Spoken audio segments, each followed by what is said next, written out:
какво е характерно за острите респираторни заболявания, които върлуват в област Варна или в град Варна по-точно? В нашия регион е по-ниска заболемостта от остри респираторни инфекции за последната седмица от регистрираната за страната, с изключение на възрастовата група от 5 до 14 години, където имаме малко по-висока от средната за страната заболяемост. Това, което споделят общо практикуващите лекари в нашите разговори, че има известна фамилност. Заболели един от семейството, след него боледуват и другите. Според тях в голям процент са бактериалните усложнения във вид на пневмонии, но това във всеки случай не е грип.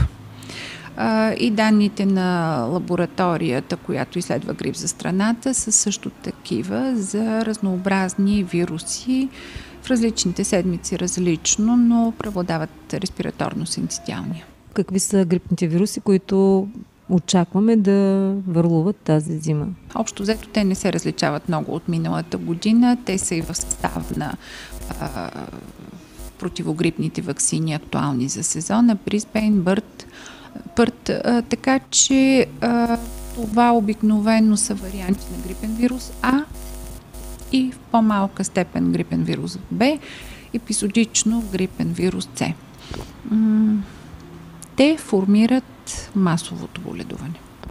Кога се очаква да се разгърне една по-масова грипна вълна?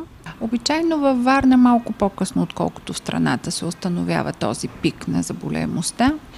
Но при тези аномалии в температурите, както наблюдаваме колебания в рамките на 10-15 градуса за ден-два, се създават предпоставки за преохлаждане и се затруднява имунната система на организма. Това е една съществена предпоставка за извънредни пикове с различна интензивност в разпространението на заболяванията. Това, което хората могат да направят, за да се предпазват, освен обичайното, което всяка година казвам, повече време на чист въздух, проветряване на помещенията, плодове, зеленчуци. Бих казала и следното. Хората трябва да се научат, след като си пипнат носа, след като кихнат, попият секретите от носа си или от очите, да си измият или дезинфекцират ръцете. По този начин, посочват последните наблюдения на специалистите в тази област, се разпространява изключително много и грипа, и другите вирусни инфекции. Смяташе се, че те основно имат въздушно-аерозолен път на разпространение, но сега вече се смята, че това също увеличава броя на заразените хора. Трябва ли да се предприеме вакциниране и кога е най-подходящия момент за това?